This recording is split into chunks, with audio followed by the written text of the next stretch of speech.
Okay, Trustee Vettis, we're ready when you are. Okay, thank you. We are now reconvening the regular meeting of the Board of Trustees. And if we can have a roll call for those that are present. Trustee Buelna? Absent. Trustee Fong? Here. Trustee Henderson? Here. Trustee Hoffman? Here. Trustee Moreno? Absent. Trustee Vela? He's on the attendee side and I'm bringing him in. Perfect. Thank you, Crystal. No problem. I'll wait for him. I'm here. Thank you. Perfect. Thank you. Trustee Vettis? Okay, Trustee Vela is here, and then Trustee Buelna indicated he was either on or coming on. Can we double check the participants or the attendees? Perfect. And Student Geronimo? I'm here.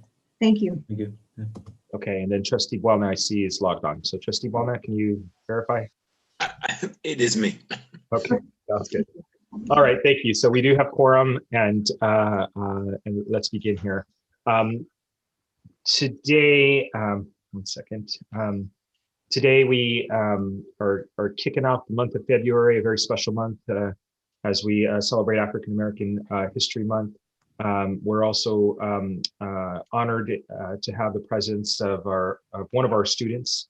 You know, the fact that we usually have had our Board of Trustee meetings once a month at one of our campuses, and in the COVID and virtual environment, it's been a little challenging. So we're doing our best to bring our students to us as much as possible. And of course, our student trustee has been a wonderful advocate and present. But today, we have a very special guest to lead us in the flag salute. Her name is Sonia Mayorien, and she is a student at Los Angeles Mission College and was elected the president of the ASO, the Associated Student Organization.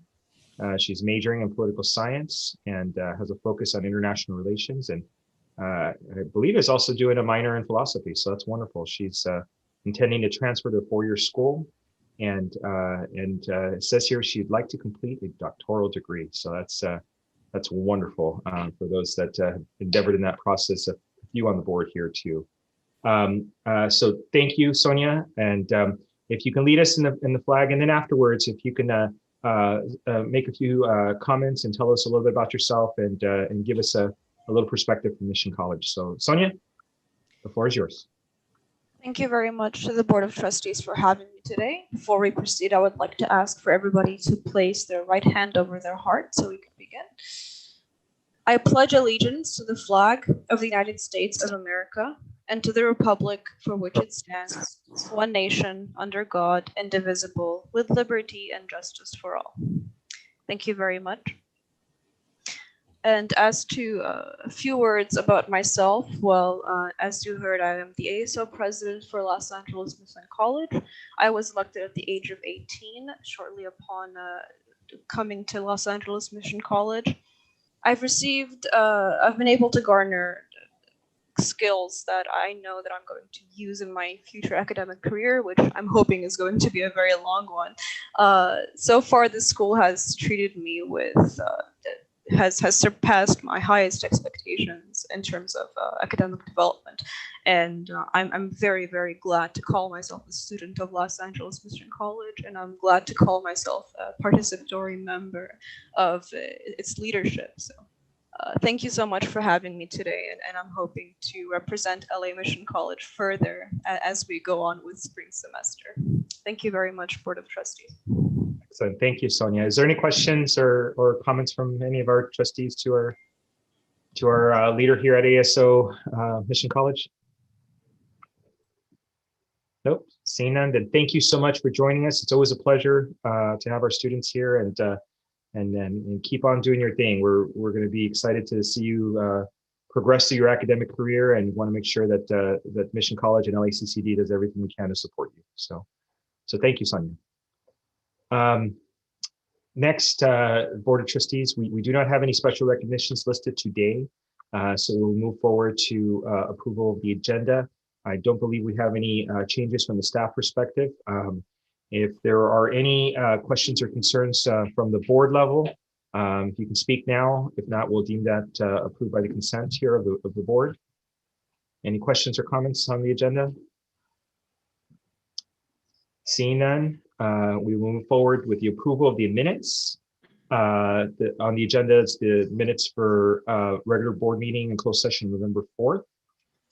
Let's take these as a total item: the annual organization and regular board meeting of December 16th, and the regular board meeting and closed session of January 6th.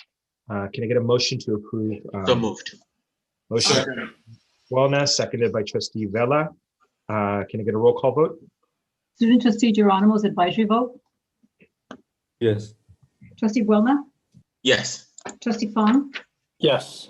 trustee Henderson, Yes. trustee Hoffman, Yes. trustee Moreno, Yes. trustee Vela, Yes. trustee Vettis. Yes. Thank you. Thank you. So next item is a presentation, and this is the ceremonial signing of the LA Orange County Building Trades and Construction Trades Project Labor Agreement with the district. This is something that all of us have been engaged with and working on for a little while now, and we're happy to memorialize this with this presentation. So with that, I'd like to turn over the floor presentation to the Chancellor. Thank you, Board President Vettis. Good afternoon, members of the board, colleagues from throughout the district, and members of the public. Welcome, and good afternoon to each of you. We're very, very pleased to present this bargaining agreement achievement, as you see displayed on the certificate here, which really displays our trust and our relationship that we have with the trades union. We're very pleased that we were able to reach an agreement, the successor agreement.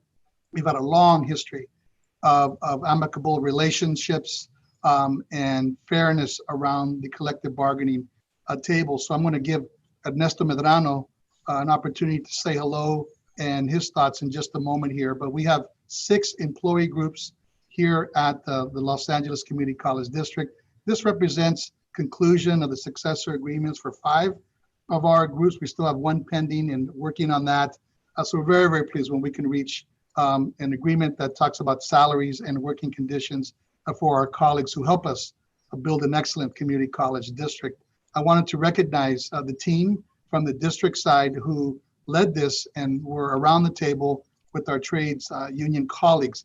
I wanted to recognize Dr. Barry Gribbins, who was our chief negotiator, president at Los Angeles Valley College, Vice President Dan Hall from LA Southwest College, Vice President Bob Supelsa from Los Angeles Harbor College, a president from LA Trade Technical College, Dr. Katrina Vanderwood, and tremendous support from our Human Resources Office through Interim Vice Chancellor of Human Resources, Dr. Mercedes Gutierrez, and legal support from Osano Smith and Mr. Darren Kamea. So thank you all for your work to reach this point. And if Ernesto is on the line here, I can't see. I'd welcome a few comments. Oh, there you are, Ernesto. Good to see you. Mr. Medrano, welcome to our board meeting. We're very, very pleased. We've had, again, a history of good working relationships with the union, and this allows us to move forward in a very positive way for all the members. So thank you, and the floor is yours, Mr. Medrano. Thank you, Chancellor. Good afternoon, members of the board. This was a very unique negotiation, very unique time to do this, not just because of the COVID, but also in the manner in which we conducted these negotiations. I come primarily from the private sector and more used to a much more traditional sparring type of sometimes combative negotiations, but my hat is tipped off to the team at LACCD. Very unique and different style of negotiation, which is very collaborative, very collegial. It's very transparent, and therefore we're able to establish and develop the trust level so we could communicate effectively. So again, I do want to recognize some from the LACCD, the team, President Barry Gribbins and the entire team. Just were able to roll up our sleeves and get to the issues promptly and effectively, and also help us out with the technical expertise, part members of the team, to make sure that we were able to conduct these negotiations in a virtual manner. We have 6 affiliate trades that were all part of the negotiations, and I do want to recognize them. Members of our team were members of International Brotherhood Electrical Workers, Local 11, Luis Rita, the International Brotherhood Electrical Workers, Local 45, Vic Marrero, the Southwest Regional District Council of Carpenters, Maria Coronado. From the Steam Fitters, Local 250, we have Tom Morton and Oscar Del Cid. From the Plumbers, Local 78, Scott Pearson. And from the Painters and Allied Trades, Chris Graber. And the person that kept the glue, that was our rank and file union steward, that was able to really provide input from the ground, was Vernon Yonemura from IBW Local 45. And so I want to recognize members of our team that work very hard and diligently. So we are very glad to reach this agreement. We have an agreement for 3 years, and we also share a very good collaborative relationship through our project labor agreement for the construction. So it's kind of a two-pronged relationship that we have with the district, and we're very happy to have that kind of a relationship and very pleased because we see it more as a partnership, and we're able to meet the mission and the vision of the LACCD by being able to maintain the facilities, not only build them, but maintain them and keep them in good working order. So that way all of the staff have a good employment place and the students have a good learning experience there. So again, Chancellor, this wouldn't happen without your leadership, your direction. You're able to assemble a good team, and I want to congratulate you on that. And obviously the direction that comes from the trustees that have worked very well with us. So again, we're very pleased to reach this agreement, and we're good for 3 years, and we'll work together, close together, and we'll look forward to the next round of bargaining. Thank you. Thank you, Mr. Medrano. Thank you so much. And Mr. Excellent. Vettis, that concludes our presentation. Happy to respond or have board members respond. Perfect. Mr. Medrano, I know we did this 3-year contract. We just did the 10-year contract with our building program. This doesn't mean that we want to see you 3 years from now or 10 years from now. This means we really like working with you, and we like our relationship, and we value it tremendously. So I wanted to give a minute for my colleagues to make a few comments, if they please. Trustees, if you'd like to use the raise hand function, we'll give you a chance to make a few comments here. So Trustee Hoffman, first hand up. Thank you, President Veras, and nice to see you, Mr. Medrano. Congratulations, and I just want to express how pleased I am as a trustee that negotiations went smoothly, and I know it takes a lot of extra time sometimes out of people's normal work days, so I just want to acknowledge all of that as well, because I know people still have to get their regular jobs done in the midst of negotiations. So thank you, everyone, for your hard work, and we're very excited that we've got a 3-year agreement, so thanks. Great. Trustee Fong. Thank you so much, Mr. President, and good afternoon, everyone. Hope you're doing well and staying safe. Mr. Medrano, so good to see you, and thank you so much to you and your team for your leadership and efforts in building out our facilities here at the Los Angeles Community College District. We appreciate you and all our labor partners for everything you do for our students each and every day. And thank you to the Chancellor, to Dr. Gribbins, and the entire LACCD team for your leadership and efforts as well. Mr. Medrano, congratulations to you and your team, and we look forward to continuing our partnerships together. Thank you. Great. Trustee Vela. You're on mute. All right, I'm one of those. Thank you so much for your partnership, Mr. Medrano. We're so excited for the future. And, the trades showed a perfect example of what it was to continue to drive our economy safely. And I want to thank all of you from the bottom of my heart to keep our economic engine going. Thank you so much. Great. Trustee Buona. Thank you. I do want to say, ditto to everything that my colleagues have said, but the amount of families that are able to have a livable wage and secure the education, health, housing for their families. Our goal as a district is to make sure that we're able to build as much of that out, and I'm truly grateful for the partnership. Thank you. Okay, great. Any other trustees would like to make a comment? Okay. Seeing none, we know that they're all there in spirit with you. And again, congratulations to the staff. Great to hear your words of the positive exchanges and interaction. That's always music to our ears. And Mr. Medrano, I know we're going to be seeing each other very soon. And again, thank you for being here and joining us today to memorialize this effort here. All these muted applause. Okay, Sounds good. Next on the agenda, we have reports from representatives of employee organizations. Do any members of the resource table wish to be recognized to make comments to the board? And give me a minute if you can use the raise hand feature again. I see 4, so if we can have those transferred over to the speaking space.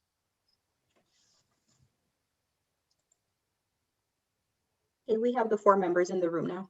Okay, I believe you need to raise your hands one more time. Okay, thank you. Let's kick off with Matthew Jordan, please.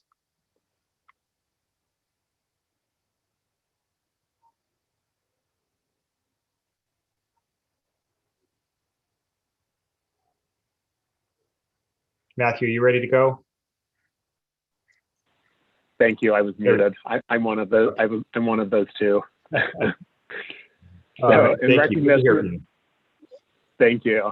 In recognition of Black History Month, I will highlight some of the activities that our district deans are working on. One college is in the late stages of developing an anti-racism plan that includes specific activities. They're working through their participatory governance structure on this. There are many book clubs going on throughout the district with anti-racist topics. Some of our district deans have pulled together a district-wide planning group on anti-racism that's met twice, that aims to build on the expertise of our unit members. Deans are participating in campus events on anti-racism. One college has an ideas task force on inclusion, diversity, equity, and access that deans are participating in. Another campus is holding a spring summit that will include discussions on becoming an anti-racist campus.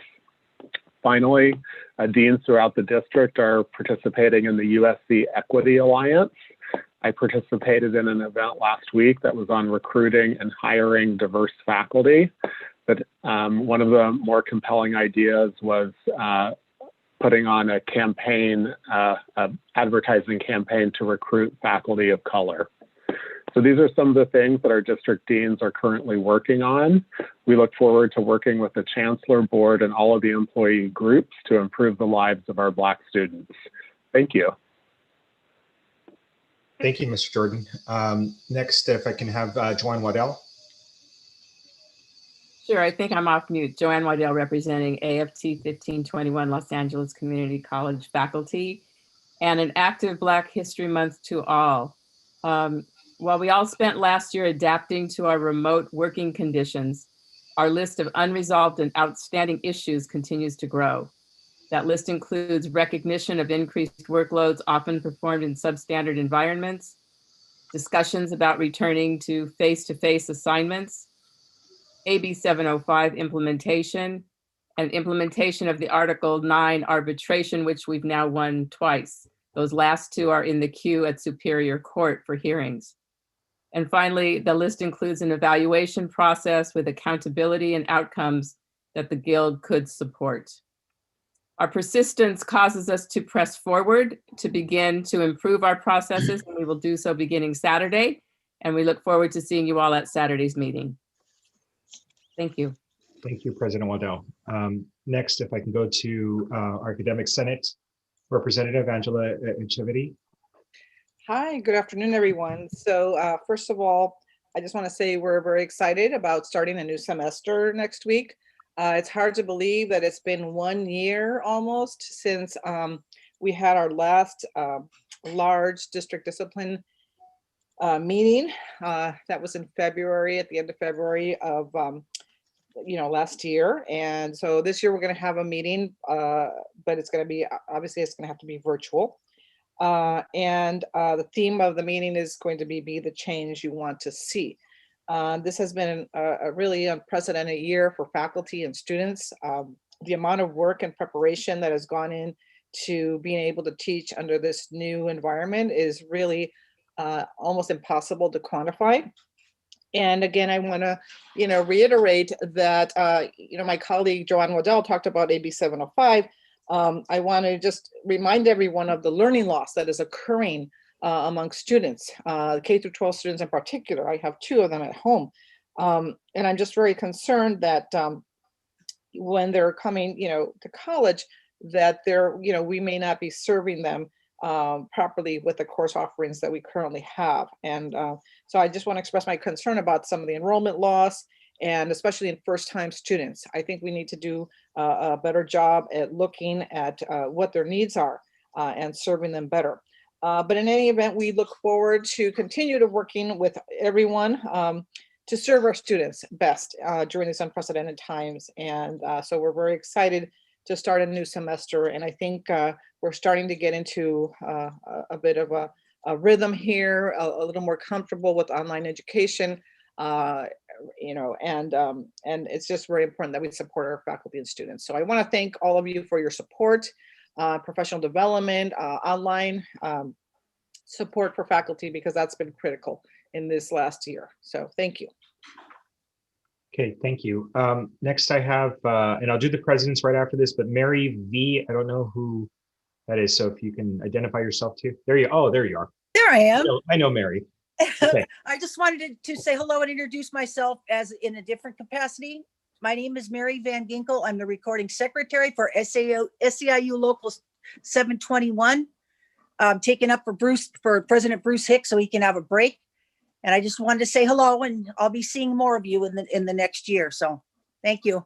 Thank you, Mary. Mary made me official in this district with my ID. So thank you so much. Me too. Okay. Yeah. Anybody else on the resource table? And if not, then I'd like to open it up for any updates from the presidents. Again. This is Suleiman Isaac, President AFT 1521A. Suleiman, welcome. Thank you. Thank you, Trustee Veras. Good afternoon, everyone. Well, first of all, let us celebrate the Black History Month in its to the fullest. And we, in fact, on those regards, 1521A would like to challenge this board to look into the inequities our African-American community faces in terms of students, staff, and the faculty members. So let's start within the house. And we would like to collaborate, as always, with the board to take on this challenge to level the playing field for our communities, and especially the Black African-American community. Today is also a very special meeting for 1521A, and also for the classified staff and this entire district family of LACCD, which we have, because we will be welcoming a new personal commissioner at the Personnel Commission. And we are hoping that this is going to start a new era of more productivity, collaboration, and transparency with the district. And we look forward to the future. And we are standing right beside the administration of the district to for a brighter future of this of our community colleges. Thank you. Okay, wonderful. Thank you. Next, any other resource table comments? Yes. Good afternoon, board members, Chancellor, Cabinet, staff, and students. Happy Black History Month to all of you. My name is Manny Rangel. I'm with SEIU Local 99. I want to congratulate the Building and Trades on their successor agreement. We're in the middle of negotiations ourselves and hope to have a successor agreement soon as well. So we're currently negotiating the effects of COVID-19 on our essential workers as well.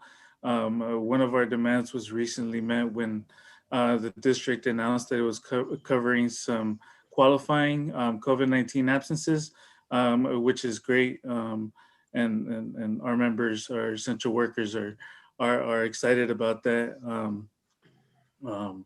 So we definitely appreciate that. We will continue to fight for professional development for our essential workers that are 65 and over and have pre-existing conditions. We'll continue to fight for essential worker safety protocols as well. We have a meeting coming up with the district to deal with these COVID-19 issues next week. So we look forward to meeting with the district and hoping to reach agreement around these issues. Thank you. Thank you, Mr. Rangel. Any other comments from the resource table? Okay, seeing none, I'm going to move forward with the Chancellor's monthly report. I just wanted to note that we should have all received, at least at the trustee level, received the Chancellor's monthly report. It is published, but received it earlier today. And that report includes many of the activities that take place at the colleges. But I wanted to open the floor up to, and I do see one hand already, to any presidents who wish to further comment or highlight anything that was not included in the report here. So President Limbaugh from West LA. Thank you, President Veras, Chancellor Rodriguez, and members of the Board of Trustees. I'd like to announce something that didn't make it into the report because it's late breaking. The psychology program here at West has been named one of the top 50 best associate degrees in psychology in the entire country by intelligent.com. It was based on research on 2,227 accredited colleges and universities. And West got a particular distinction award for being best for adult learners. I wanted you all to know that one of the programs here in the district has been recognized on a national level for its quality. Excellent, good news. Thank you, Mr. President Limbaugh. Any other presidents wishing to give an update to the board? Yes, President Gallagher should be in the room. Great, President Gallagher, LA City College.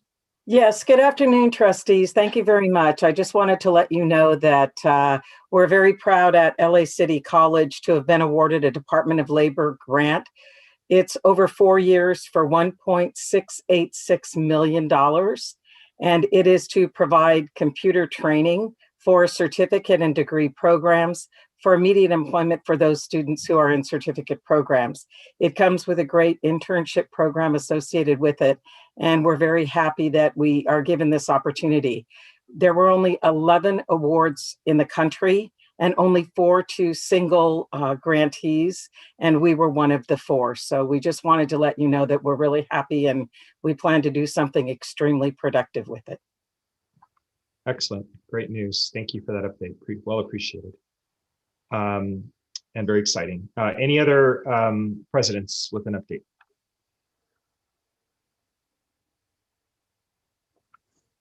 Okay, seeing none, we will close this item. I'll remind everyone that, again, the activities of all the colleges are available in the Chancellor's report. And so with that, we'll move forward to public comment. I'd like to note for the record here that the First Amendment and the Brown Act guarantees a member of the public the right to criticize a public employee in the performance of his or her duties. However, speakers are encouraged to focus their comments on issues relevant to the conduct of the public's business rather than on private or unrelated matters. This first public comment section is on agenda regarding regular agenda matters here in this meeting. And there'll be a second one later for non-agenda items. I do not have any speakers signed up to me, but can the clerk of the board let me know if there's any additional signups or anybody that's willing to or interested in making a comment to the board now? No one has signed up and there's no hand raised. Thank you. Okay. We'll give it a minute to process there, and with that, we'll take the official public comment section closed on matters related to the agenda, and we'll come back to the open one later in the meeting. So with that, we're going to move forward to reports from the board. So this is a report of standing and special committees. And I'd like to see if we can kick it off. And we had a busy month in this area. So Trustee Fong, can you please summarize the proceedings of the Legislative and Public Affairs Committee? And I know Chancellor, you're going to touch upon our visits too, but Trustee Fong, if you wanted to touch it here too, you're more than welcome, and the floor is yours. Thank you so much, Mr. President, and good afternoon, everyone. I hope you're doing well and staying safe. Thank you to colleagues, Trustees Vela and Hoffman for a robust meeting. And thank you so much to Ms. Volos, the Chancellor and advocates and everyone who participated in our meeting. We had a robust meeting and received updates on the federal, state, and local levels. Touch upon the federal updates. January 20th was our first legislative public affairs committee meeting, and it was a great day because we have President Biden taking office. He's unveiled a $1.9 trillion emergency release plan that includes funding for families, businesses, education institutions, and state and local governments. Will be tracking that legislation. Also, Secretary of Labor Marty Walsh, nominee, and Julie Hsu, Deputy Secretary of Labor nominee. We've sent in a letter of support for those candidates, and we're also working closely with our federal advocates to expand public health protocols in distance learning as well. On the state side, I'll touch more about the federal side in a few seconds here. On the state side, we also recommended bills, including the Ethnic Studies bill authored by Assemblymember Palmer Suchi. Also, the 4-year tuition-free bill authored by Assemblymember Miguel Santiago, which will allow students who successfully completed an associate degree for transfer to participate in the California College Promise program to receive a waiver of tuition and a waiver for mandatory system-wide fees at the California State University system. Another piece of legislation that we've supported is AB 14, the Broadband Services Bill authored by Assemblymember Aguilar Curry, and then also Senate Bill 4 on broadband service by Senator Lena Gonzalez, supportive amended. And lastly, we also supported a joint occupancy bill authored by Senator Maria Elena Durazo. This bill would allow and authorizes community college districts to enter into a lease agreement with a private firm, corporation, or person for joint occupancy of the real property if this real property is intended for affordable housing for our community college students and for our employees. On the state budget side, we saw a tweet from Governor Gavin Newsom that the budget picture is a little bit more rosy, but we know still in the fight to really make sure that we have our funding for our community colleges here in Los Angeles. The governor's community college budget includes significant one-time funding that's proposed for community colleges, most of which is going to be used for financial aid to students and also looking at operational dollars for our districts. There's also been approximately 2/3 of the overall student center funding formula deferral, which equates to roughly $1.1 billion, that there will be leaving an approximate deferral of approximately $326 million for the 2021-22 fiscal year. In terms of one-time funding as part of the governor's proposed budget, there's $150 million that's proposed for emergency financial assistance for students. There's also $100 million for emergency grants for food and housing and security. My colleagues and everyone here on this board and Chancellor and administration, everyone's very focused on trying to get more resources to our students. Also $20 million to expand workplace learning, and also $20 million for faculty professional development. On the facility side, there's proposed funding. A little bit slower, Mr. Fung? All right, I apologize. I will go a little bit slower.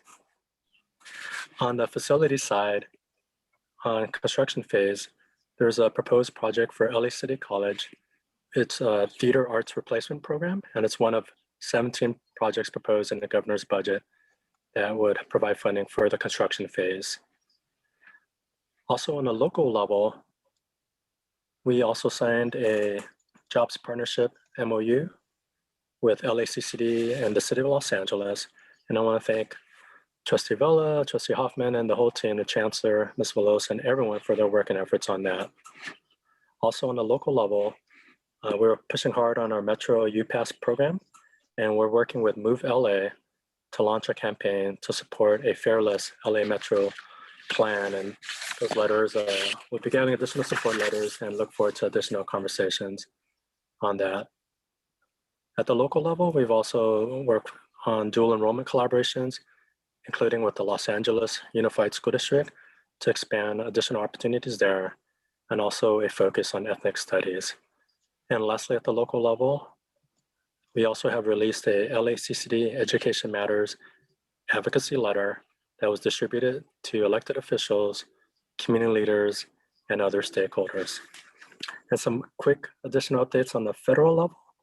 We also are working on our federal legislative visits, which will be in March of this year, and also some executive orders that President Biden has issued in the first few days in office. Also includes reinstating DACA, repeal of the Muslim travel ban, instituting a 100-day freeze on deportations, and stopping border wall construction. And in terms of the Department of Education, Dr. Miguel Cardona, actually today is going up for Senate confirmation. So we'll be tracking closely all these different items. And lastly, our Sacramento Legislative Day was held on January 25th and January 26th. I want to thank President Vettis, Trustees Bella, Hoffman, Buona, Henderson, and the entire team for an amazing, robust set of 2 days. We visited 17 offices, including meeting with key legislators, leadership, and budget committee staff, including folks from the budget of Department of Finance and the governor's office. And we'll continue to track these follow-up items as well.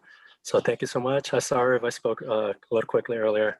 And thank you so much, colleagues, again, for a robust set of meetings. And thank you to Mr. Chancellor, Mr. President, and everyone for everything you're doing on the legislative front. Thank you.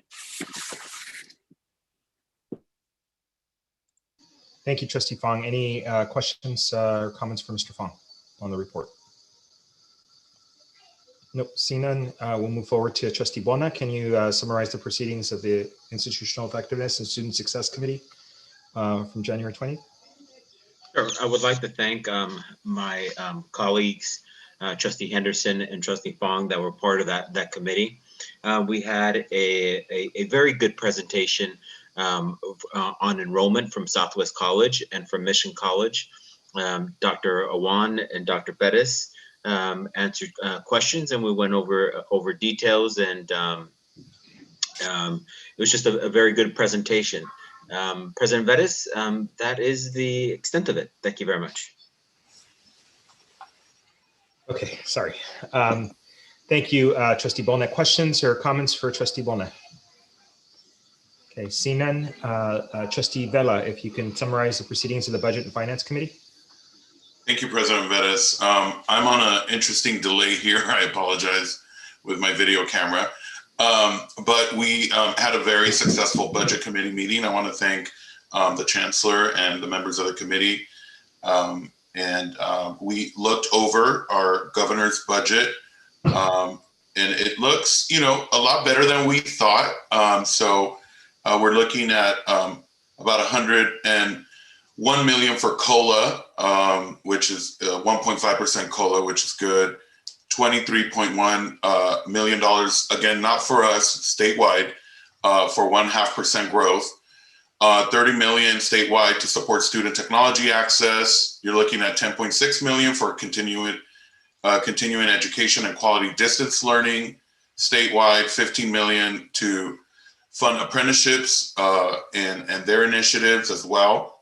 We also have one-time money coming, again, for the whole state, 150 million for financial assistance to needy students, 100 million for food and housing insecurity, which again, I want to thank Chair Fong and the members of the Legislative Committee and staff for helping, advocate for that. 20 million for professional development, statewide, 20 million for work-based learning, model statewide, and 15 million for a zero textbook degree program statewide. So, and also 600,000 for anti-racism, which is excellent, especially as we enter Black History Month. So I just want to thank again, staff, Chancellor, and all of the folks that, really fought hard on the legislative side last year. I really think that, and of course I'm being biased, but I really think that the legislative and public affairs activism for the past couple of years, also with now Trustee Fong, our Chair Fong, has really paid off. And we're seeing it in our budget. We're seeing it in fruition. So again, excited to be the Chair of Budget, and let's move forward. Thank you. Thank you, Trustee Vela. Questions or comments for Trustee Vela?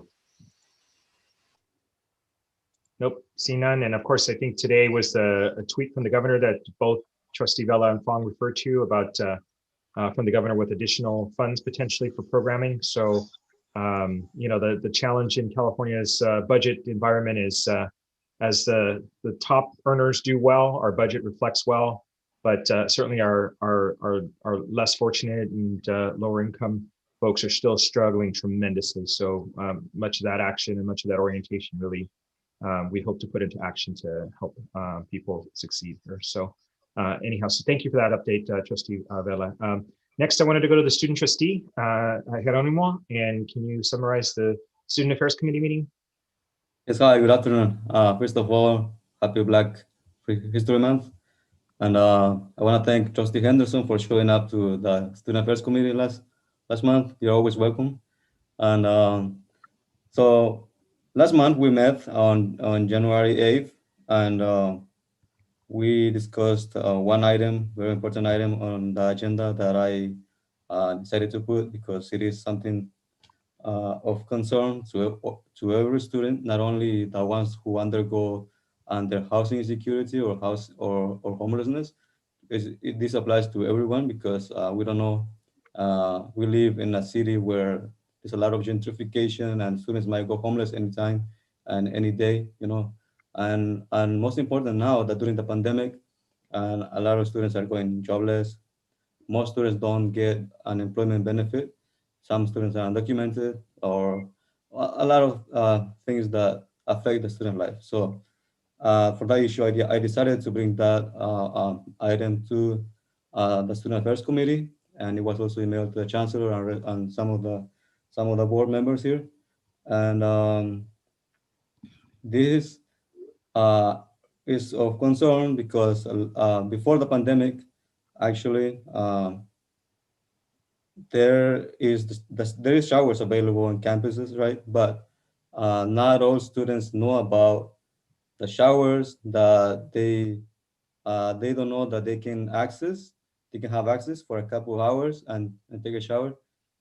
And not even myself, when I joined the student government first, I did not know about that resource until one of my colleagues on the student government decided to speak up about it about a year ago, and that's when I found out that there is a bill that allows students to take showers, and not all students know about it. So now I want this to change after the pandemic.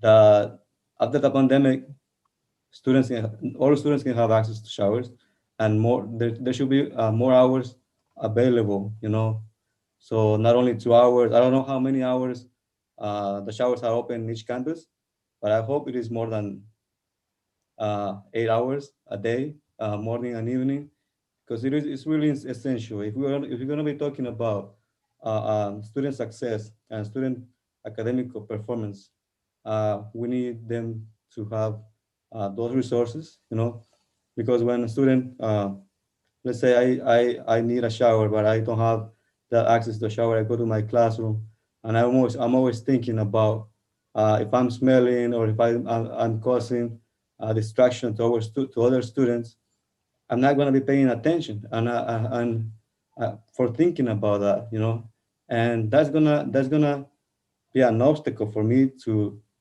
perform well in my education. And for that reason, I want this to change after the pandemic. Right now, I understand we cannot put students at risk by opening the showers. There might be cross-contamination. But after the pandemic, when everything is safe to go back to campus, students should have that right. Everyone. And there should be, and also what is it? A program that could reach out to students, that could spread this information to all of the students, so students can, so students know about this.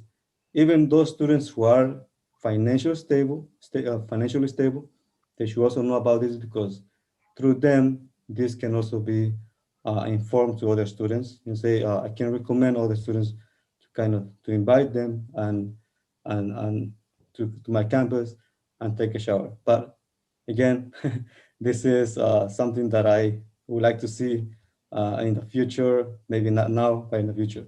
So that was something that was talked during the Student Affairs Committee, and I hope to hear more from you about this. Thank you. Thank you, student trustee. A very important issue and something that's important to all of us. So we'll look to finding out the best way to accommodate the students' needs as much as we can. So, President Vettis. Yes, I was going to ask for questions and comments for the board. And where did that go? That sounded like Trustee Vela. Is that you? Yes. Okay, there you go. Yeah, I just wanted to, let folks know that Trustee Geronimo went ahead and emailed the Chancellor and staff, and both Trustee Henderson and I felt that perhaps we could connect them right now during the pandemic with Shower of Hope, one of the nonprofits that we work with, because they're following safety procedures by the county. And so I just wanted to also thank Shower of Hope for their continued partnership. Thank you. Great. Okay, excellent. Any other questions or comments? Student trustee Ed, something more to say? Sorry, talking about Shower of Hope, I actually have also emailed one of them, and they also reached out to me, texting and replied with a positive comment about it. And they also said that they could bring the trailer to campus, but they just need access to power or where to drain the black or gray water, and they only need that permission, and they wouldn't charge anything. So that would be also a great idea. Okay, fantastic. Okay, we'll definitely follow up. Chancellor, we'll put that on your list to follow up with. Okay, thank you, student trustee.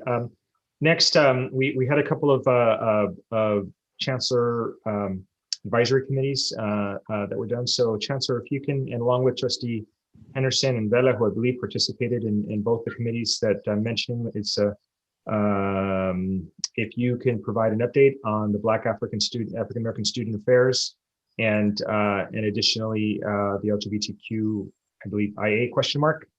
And if I miss an acronym there, please help. But Chancellor, if you can do the update with the two trustees that participated.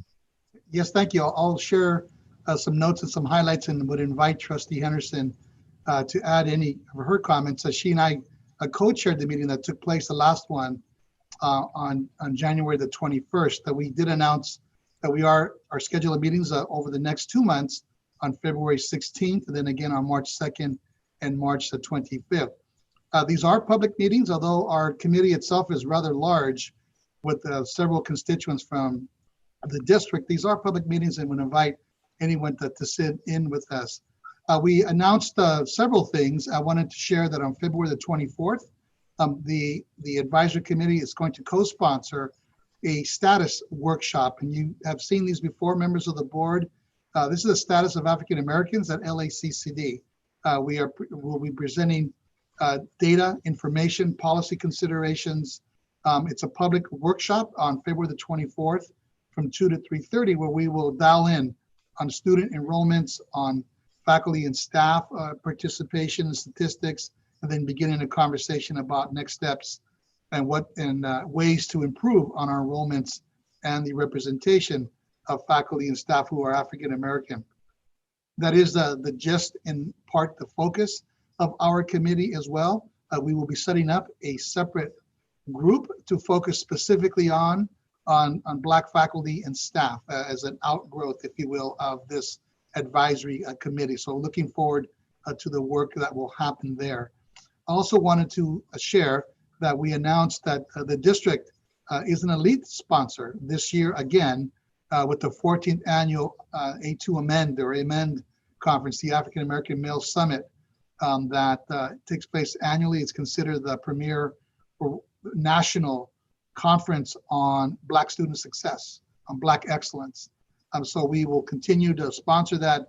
We have registrations. Our college presidents will be sending teams. I will be sending a team here from our district office to participate in this. And that's on March 3rd, 4th, and 5th, with March 3rd, the pre-conference being a Women's Leadership Institute. So we wanted to make sure that folks knew about that opportunity.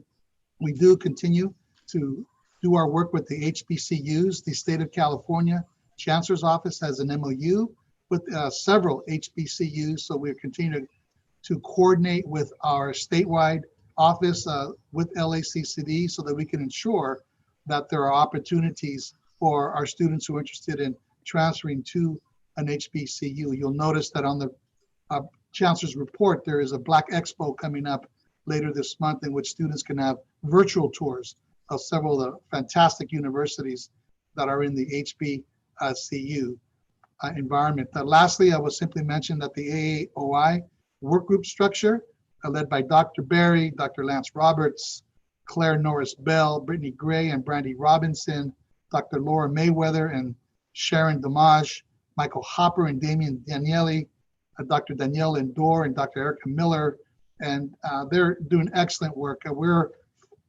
I think, synthesizing, formalizing, and prioritizing recommendations that are going to come from each of the 7 work groups.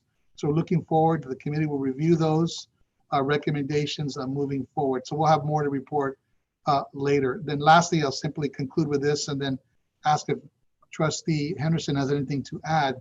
That there are announcements that were made, and I simply wanted to signal next month for Women's History Month.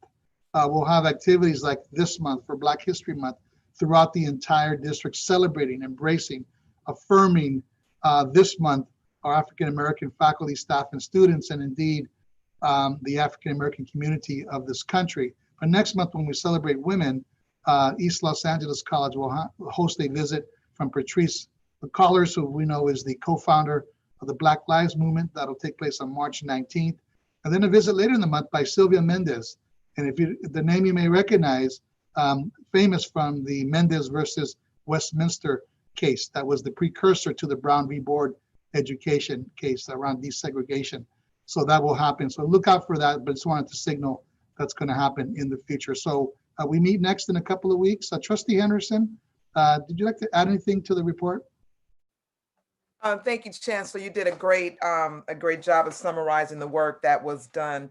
I just would like to thank all of the faculty and the staff and administrators that participated in the advisory committee meetings, because you know, in addition to the work that we normally do as faculty members and staff, this group of individuals comes together once or twice a month to talk about building capacity of each other and of our Black students in the district.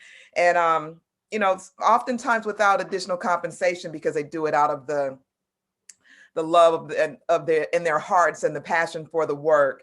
And I just want to publicly thank them, and I look forward to the outcomes and recommendations that group will be presenting to the board in the very near future. So thank you again, Chancellor. Okay, Chancellor, and if we can also do the LGBTQ committee report, please. Well, sure. I'm happy to provide some highlights. I don't know if Mr. Vela is here. We are meeting. We have a schedule of meetings coming up, and including the date for our Lavender graduation, which will be in May of this year. So that is something that I want to make sure that the board is aware of. We continue to work through our LGBTQ Bill of Rights moving forward. There's a series of activities related to creating a campus climate conditions that are hospitable to LGBTQ students, faculty, and staff. And as was mentioned earlier, we do have a formal request in the state budget, which would allow for programs throughout the state, North, Central, and South, seed money to build LGBTQ centers. So we're leading that effort, and we're advocating for that within the state budget. Mr. Vela, did I miss anything? No, just one thing is that we are moving forward with the Lavender graduation this year, and it is set for May 17th at 4 p.m. So looking forward to that, and hopefully President Vettis will preside over our next Lavender graduation. So excited. And by the way, Mr. Vela, very smart in selecting that day with Dr. Harrington and the team. It's also the International Day Against Homophobia. So it lands perfectly squarely within the interests that we have as a district to espouse our values and to move forward in support of our community. Excellent, that's fantastic. So thank you both, and for the update here on the special committees here, advisory committees. Excellent, colleagues. Any questions on those either of those two committees? Nope. Seeing none, then let's move on to the next part of our agenda, resolutions. And what I'd like to do is we have We have 3 or 4 resolutions on the table for us. I'd like to ask, we're going to take these individually since they are significantly different in content. If I can ask for the first one, a motion and second to approve, and if I can have, this is presented by myself and Trustee Henderson, and I wanted to ask if the trustee would like to make a few comments before we do the vote. But to get it moving, is there a motion to approve this item? I'll move to approve the item. Second. A motion by Trustee Hoffman, seconded by Trustee Vela. Trustee Henderson, would you like to make a few comments on this item? Yes, thank you, President Veras. You know, we have 28 days of the year that we officially formally support the rights and personhood of Black people in this country, and I appreciate the work that you all, as my colleagues, are looking to do in this district in terms of building the capacity of and supporting the Black and African American faculty, staff, and students across this district. And this resolution goes a very long way to put some empathy behind the words that we hear quite a bit as African Americans. And you know, I hope that I can speak for the other Black folks in this district, that as a Black woman, every February 1st through the 28th, I feel this intense additional sense of pride where, you know, I channel my inner Angela Davis and move about my life. So, you know, thank you for this opportunity to present this resolution to the district. I hope that it is uplifting. I hope that it is empowering. And I hope that the whereases and the resolves of this resolution continue to resonate, not just from the day, the remainder of this month, but through the remainder of this year and the years to come. So thank you so much. Excellent. And on my part, obviously, as we do this month, we got a chance last month to see and witness the first African-American female become vice president of our country. And just a few days ago, we got a chance to witness a really, you know, fantastic educator, Shirley Weber, become our African-American Secretary of State for the state of California. So as we see milestones hit and certainly things that we can be excited about, we know that there's still lots of work to do. And in this resolution, as much as acknowledging and celebrating and recognizing, is also positioned to be an action-oriented effort to make sure that we view our efforts as not just symbolic, but as something that is change agents and to move us to a better place. I did want to also note, for the record, and as before we get to this vote, that you know, and this is something we did last month with our Black Faculty and Student Association activities. We've had tours and we've had presentations, and obviously with COVID, it's a very different condition. But Professor Randall and Dr. Cole continue their work and as lead there, and we see an announcement to be notified of the 2021 Black History Month virtual festival. So certainly, you know, as in all our campuses, and we heard from our deans and from others that have a great effort to do this, to make this be a substantial and significant effort in our institution. To know that there's a tremendous history and long effort that's taking place, led by our trade tech community here. But I did want to put that on the agenda. Some of us may have received emails on that one, but certainly there. Colleagues, any other comments here to offer? I see Trustee Hoffman, and we'll go her. And then if any of you others wish to make a comment, if you can please raise your hand. Trustee Hoffman. Thank you, President Veras, and thank you, President Veras and Trustee Henderson for bringing this resolution forward. And as you were mentioning, and as Matt mentioned when he spoke from the resource table, I know every college has special events happening. Unfortunately, we are not on the general distribution list for all of the colleges. While we once in a while get an invitation, it would be really great if you could forward those links and all the activities, because I would like to participate as much as possible.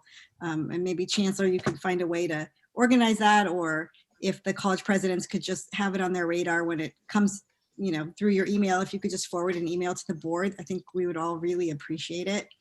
And I do want to say that Dr. Natalina Monteiro reached out to me to let me know that she's coordinating the kickoff at LACC, which is going to take place February 11th from 12:15 to 1:30.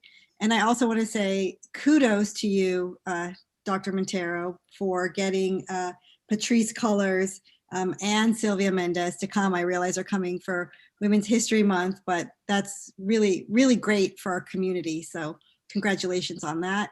And again, thank you so much for putting forward this resolution and for all the activities that are going to take place throughout the month of February. I'm very appreciative. Thank you, Trustee. Trustee Bona? Yes, no, I want to say that, you know, I'm looking forward to next year to the museum visits again with the Black Faculty and Staff Association. I think those are extremely important, and, you know, they've built up momentum over the years. And, you know, I'm excited about the programming that we have for Black History Month. Thank you. Okay, Trustee Vella? Again, I really want to thank Trustee Henderson and you, President Vettis, for bringing the resolution. You know, look, we had a very robust conversation at the board meeting publicly regarding race, and in particular, African-American communities that we serve. And so I want to thank the board.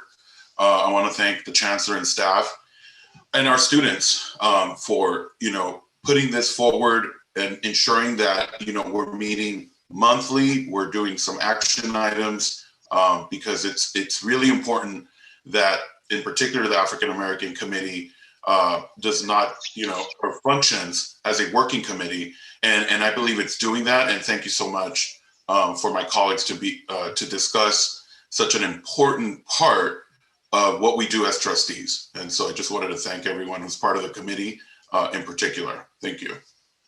Okay, thank you, Trustee Fong. See your hand. Thank you so much, Mr. President, and thank you to all my colleagues and to Trustee Henderson and President Veras for bringing this resolution forward as part of the program for Black History Month, as well as to echo Trustee Hoffman's comments. Please let us know. We'd love to participate and join in the festivities and the celebrations. And also, as part of our legislative update as well, we also advocated for additional funding for Umoja centers and look forward to a robust Black History Month here at the Los Angeles Community College District. Thank you so much again to Trustees Henderson and Vetters for bringing this forward. Thank you. Thank you, Trustee Fong. Any other comments from trustees? Okay, seeing none, let's move forward with the roll call vote, please.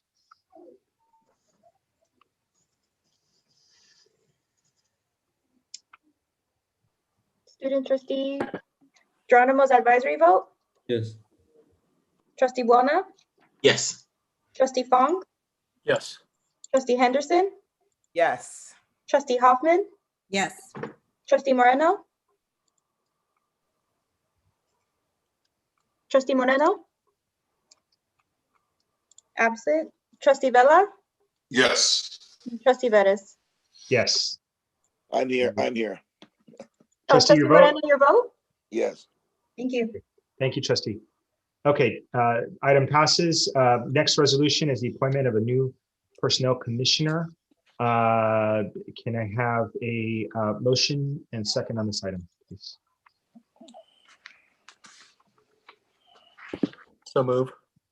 Motion by Trustee Fong and seconded by I'll second it. Trustee Hoffman. I believe the item is an item we've heard a few times. Ms. Singer is one that is recommended by the new process. So again, thank you to the service of Mr. Jones, who's been with us for 13 years. And if this motion is successful, then we'll welcome Ms. Singer, who's got a long and distinguished history in labor law and working on issues like this to our personnel commission. So, so with that, any other comments before we do the roll call vote? Can I just make a quick comment? Yes, Trustee Hoffman. So I don't know if Mr. Jones is with us today, but I do want to thank him so much for his service. During my term as president, I had the opportunity to work with him fairly closely, and I know he also serves on another public board, which is really important and helps our district as well. So I just want to say thank you so much, Mr. Jones, for your service, and welcome, Ms. Singer. Okay, excellent. Any other comments? And Chancellor, if it pleases the board, if we can get some kind of recognition to Mr. Jones for his, Yes. his service, that would be wonderful. Absolutely. He's always been a great partner, easily accessible, and always willing to add his perspective and voice to our work here. So, so with that, let's move forward with our roll call vote. Student trustee Geronimo's advisory vote? Student trustee? Yes. Trustee Boulna?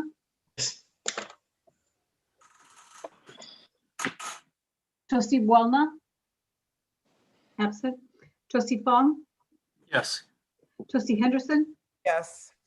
Trustee Hoffman? Yes. Trustee Moreno? Yes. Trustee Vela?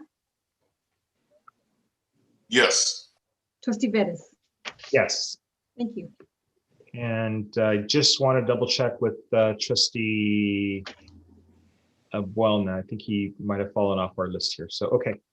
So with that, congratulations, Ms. Singer, and appreciate the process, the new process that's in place running well, and the comments for the staff guild that were made earlier in the resource table. So Lamont, thank you for those comments. Next, district academic employee retirement. Can I get a motion to approve resolution number 3? So moved. I'll move to approve. Moved by Trustee Hoffman. Second. Seconded by Trustee Fong. Actually, colleagues, if it's possible, since the next 2 have to deal with retirement, if we can, if you can amend your motion to include resolutions 3 and 4, that'll help us in a little bit of the process, but both have to deal with retirement. I amend my motion to include 3 and 4 for the academic employees retirement, as well as the classified employees retirement. Thank you. Trustee Fong, your second? Second. Yes, second. Thank you. Okay, excellent. And then thank you. This is such a long list of retirees and a number of years of service. I see 41 at the top of the list. So we have some tremendous individuals who are now moving into retirement and but have done such a tremendous service for the district. So thank you to all of them that are listed there. And with that, if we can have a roll call vote to approve. Student trustee Geronimo's advisory vote? Yes. Trustee Boulna? I'll come back. Trustee Fong? Yes. Trustee Henderson? Yes. Trustee Hoffman? Yes. Trustee Moreno? Yes. Trustee Vela? Yes. Trustee Vettis? Yes. Trustee Boulna? Okay, thank you. Great, thank you for that. And again, tremendous amount of work and dedication to the district, both from academic employees and classified employees. Okay, next item, Chancellor. We'll turn to you for your report in activities and issues pending in the district. So, Chancellor. Okay, thank you, Board President Vettis.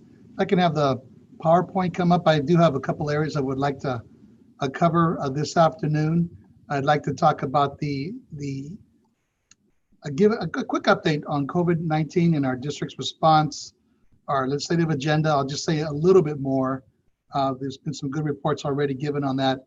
Highlight a few points related to the foundation, how we're moving forward on campus safety, and then conclude with our Black History Month events. Next slide, please. So as we look into COVID-19, and I've done this on an a monthly basis, given an update to the district as to what is occurring, I'd like to refer all viewers of this audience and anyone who's interested in the comprehensive review of what we're doing to our district website at laccd.edu. It's a quite comprehensive website that we have on safety advisories, everything that we're doing related to COVID-19, presented in a very accessible way for faculty, staff, students, and indeed the community. It's also on a monthly basis as part of the Chancellor's monthly report, links and additional information. But here we are now focused in on a very important part of this, moving through this current global pandemic. And the focus is on, of course, vaccines and vaccinations.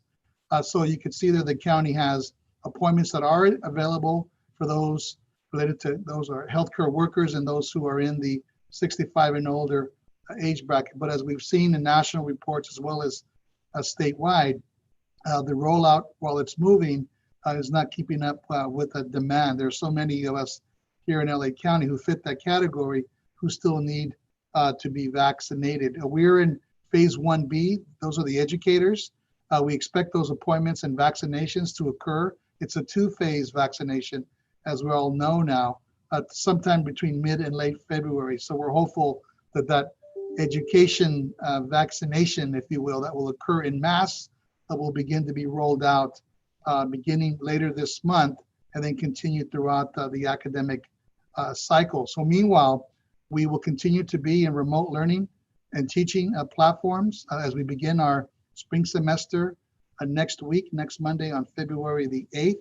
We have some in-person instruction that will occur on a very limited basis. As I reported to the board before, we had 800 students throughout our 9 campuses.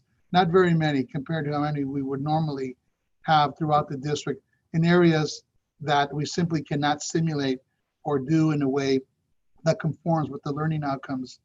Face-to-face must occur, and when we do that on campus, it is done in a safe and responsible way. I also want the board to be aware that our emergency operations is 24/7, and we're keeping in touch with everything that's going on. And then the district colleges each have their ICCs, their incident command centers that remain activated. So we are on top of this and keeping prudent reserve. Next slide, please.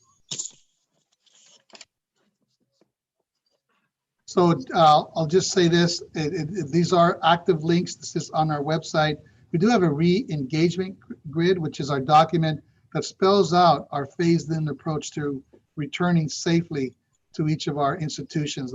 It's mostly a logistical document, but if you're interested in that, please refer to that, look at our safety advisories. I also wanted to promote with the board and to our audience that we do have a safe app for each of our colleges. We could click on and receive a whole series of updates at your fingertips with your phone, and then can kind of give yourself precautions, COVID-19 self-assessment, and other ways to identify yourself in a COVID environment. So we hope that this will be very useful to our faculty, staff, and our students throughout the district. And we are maintaining, lastly, a very, very strong interest in protective equipment for our faculty, staff, and students. And we are doing everything we can to ensure that we have the supplies on hand when we re-engage with our faculty, staff, and students. So next slide. Let me move on now. I'll just say a few other things about this. This matter has been covered, but we did begin our formal visits. Last week, they went very, very well. Not only did we meet with state legislators to lay out the district's budgetary and legislative priorities, but we also visited with some important offices, including the Office of the Governor and the Department of Finance. We will continue our consultation with those offices and legislators. They were all very supportive of our interests in, as you can see here, the areas of housing insecurity and addressing student homelessness, our support for ethnic studies and the ethnic studies requirement, as well as funding for the implementation of Assembly Bill 1460, which was signed into law. That's the CSU Ethnic Studies Bill, signed into law last fall, and we will continue to support a tuition-free education for Californians, not just 2 years that we led several years ago, but now 4 years. We're very happy that Mr. Santiago was carrying that bill for us. Support for, as Mr. Fong mentioned, textbooks and Umoja, and indeed getting on board with the statewide, even national discussion on broadband access for all. We understand that technology and technology tools are still much needed support. This economy, as it's slowly rebounding is rebounding in a K-shaped economy, meaning that those who are educated, insured, and know how to navigate the system are actually doing quite well. And I would hope that those are persons within our community college district, that is, that we're navigating the environment successfully. But we've also seen that this impact of COVID has been lopsided and incredibly uneven, shining a very bright light on dislocated workers, on those who are lower income, those who are uninsured and do not have access to technology. So clearly we want to make sure that our agenda affords the opportunity and support for those individuals who are in our service area, who find themselves not being able to navigate this current environment that we will find ourselves in for the next several months successfully. Next slide, please. Happy to share that our foundation has done incredible work moving forward. The foundation has, as you will see here, has done very, very nice work in giving out grocery gift cards, almost 2,700 to students. We collaborated with Imperfect Foods to give out 970 boxes of food and groceries, over 2,400 boxes of food and groceries to students in January. So you can see very clearly that we're doing our very best through the resources, philanthropic support, governmental support, institutional support to address student basic needs. Next slide. You will see in the continuing theme of support for students that with the generous support of our donors, and that we are providing direct aid and support to our nursing students through the Vicky Chang Scholarship and the Ann and Robert Ronas Nursing Persistence Grants. So again, providing support to our first responders who will be in the front lines very, very soon to address the needs and the gaps that they might have. Supporting our students in our respiratory therapy program is another strong interest of this district, as well as providing direct aid through emergency grants, and those two are participants in our College Promise program. All in all, we've evaluated and processed over 11,000 applications for assistance through our district foundation.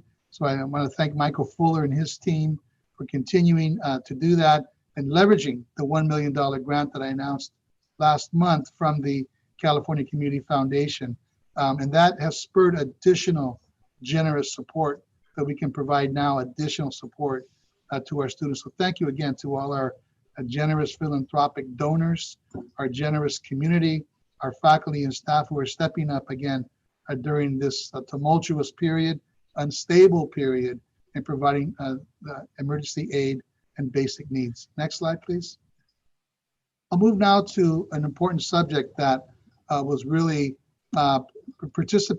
precipitated at our December 12th meeting. You may recall that back then we had a board meeting on a Saturday, and you gave us very clear direction, members of the board, to begin work immediately toward a comprehensive district-wide assessment for campus safety and security. Our team immediately jumped on creating a statement of work and received as such quotes for that work in this space that would provide review, assessment, and analyses.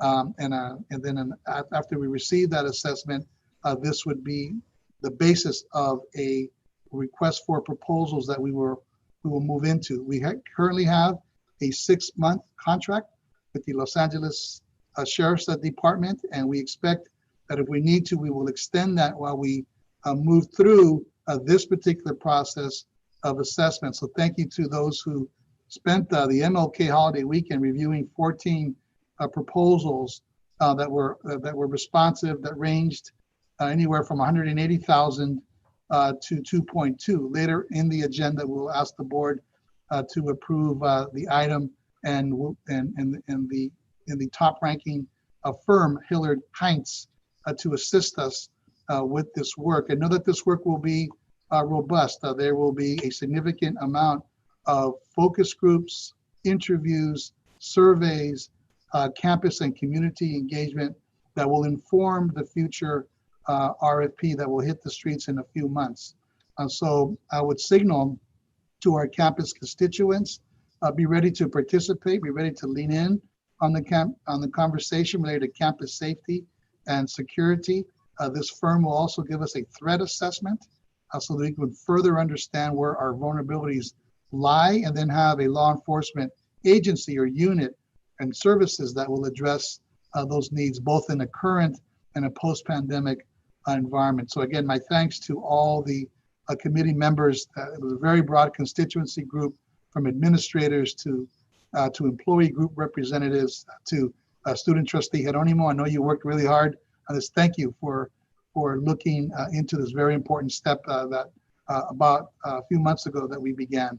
So the next step in this particular process is to start, assuming the approval today, we'll start our assessment work in just a couple of weeks, and then we expect to have our assessment work product done in a few months, and then push out the RFP document and move forward with a process that would allow us to review the RFPs and then make a recommendation to the board as to how we keep our campuses safe and secure. Next slide, please. Thank you. This is the last part of my presentation. Much has been said about Black History Month. I appreciate the resolution.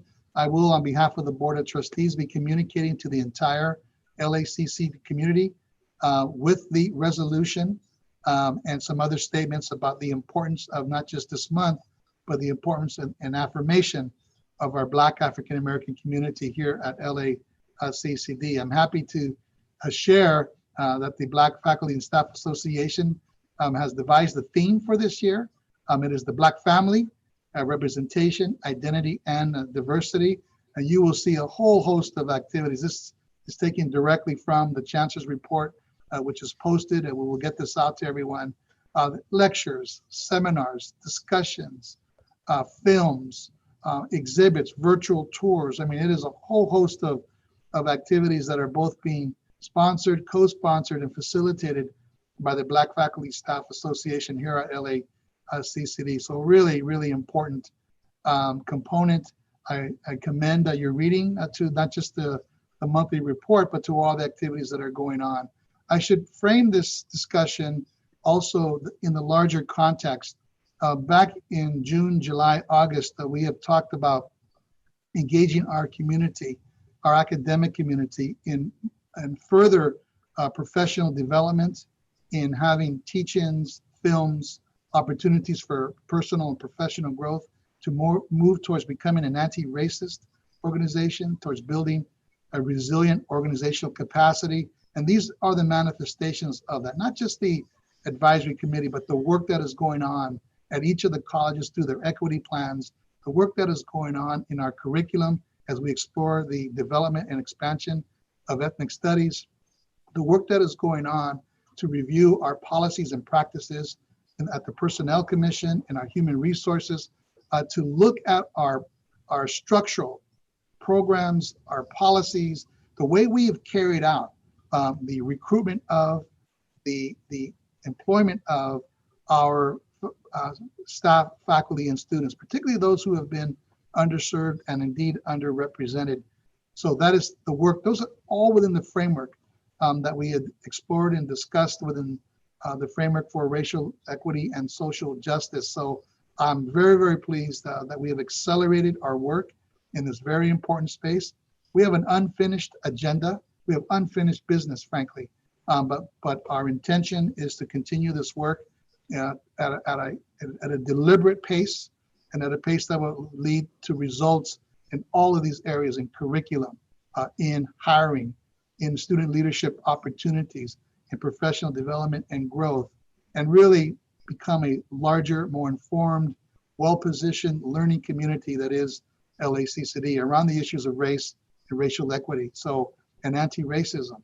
So I would finish my report by asking Crystal to tee up the last piece. It's a 3-minute video, and I'm very, very pleased to share that this is a video that really expounds upon what is described and known as the Black National Anthem, and that's the Lift Every Voice.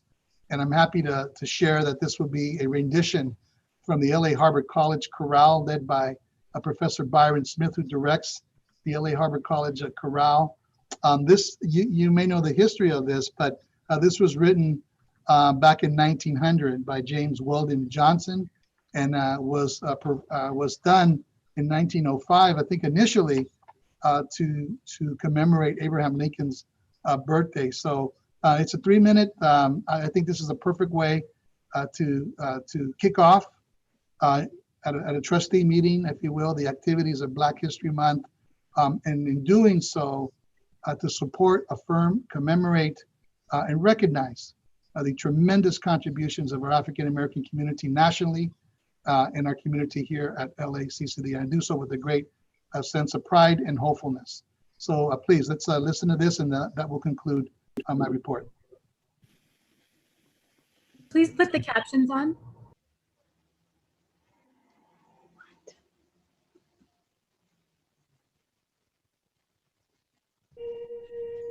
Lift Every Voice and Sing was publicly performed first as a poem as part of a celebration of Abraham Lincoln's birthday on February 12, 1900, by 500 school children at the segregated Stanton School in Jacksonville, Florida. The school's principal, James Weldon Johnson, wrote the words to introduce its honored guest, Booker T. Washington. The poem was set to music in 1905 by Johnson's brother John. In 1919, the NAACP dubbed it the Negro National Anthem for its power in voicing the cry for the liberation and affirmation of African American people.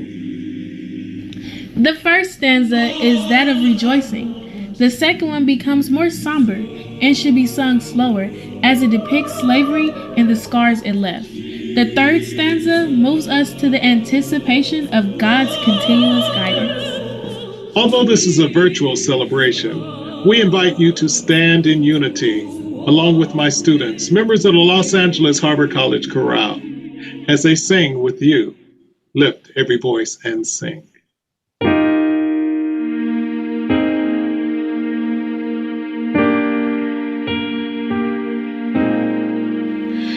Lift every voice and sing till earth and heaven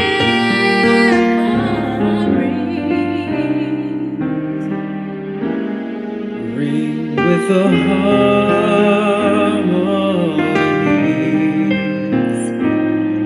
of liberty.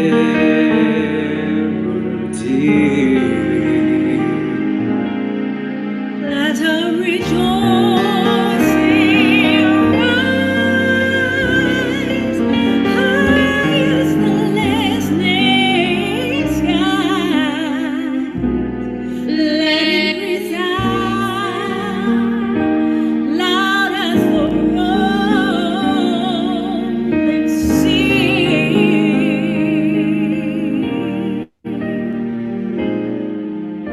Sing a song full of the faith that the dark past has taught us.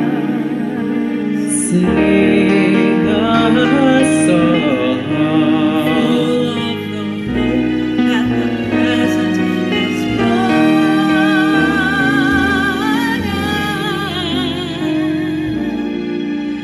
Facing the rising sun of a new day begun. Let us march on till victory is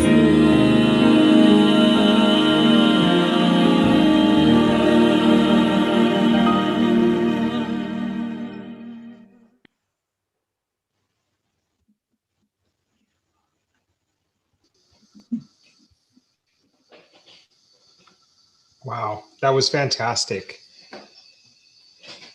These are the moments, Chancellor, sometimes that you really miss not being in person. Yes. So yes. Anyhow, well, fantastic. So Chancellor, thank you for the report. I wanted to leave it a few moments for the trustees here to ask questions on the report. But what do we, every report should end that way. So colleagues, any questions or comments for the Chancellor on his report?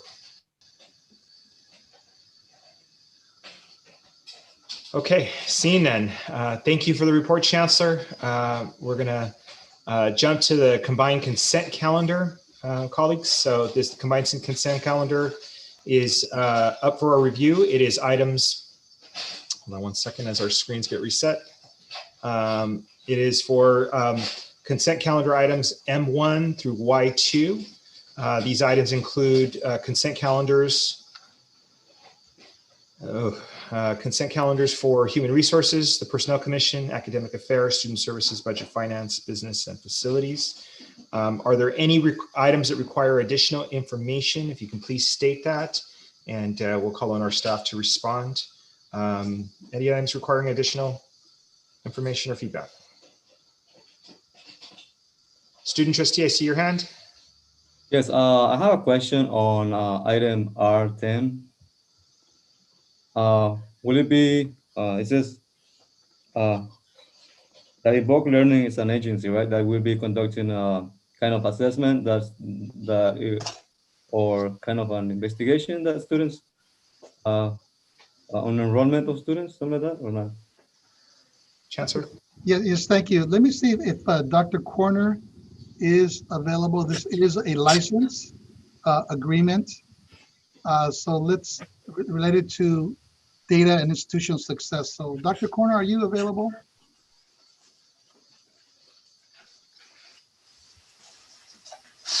Yes, Chancellor.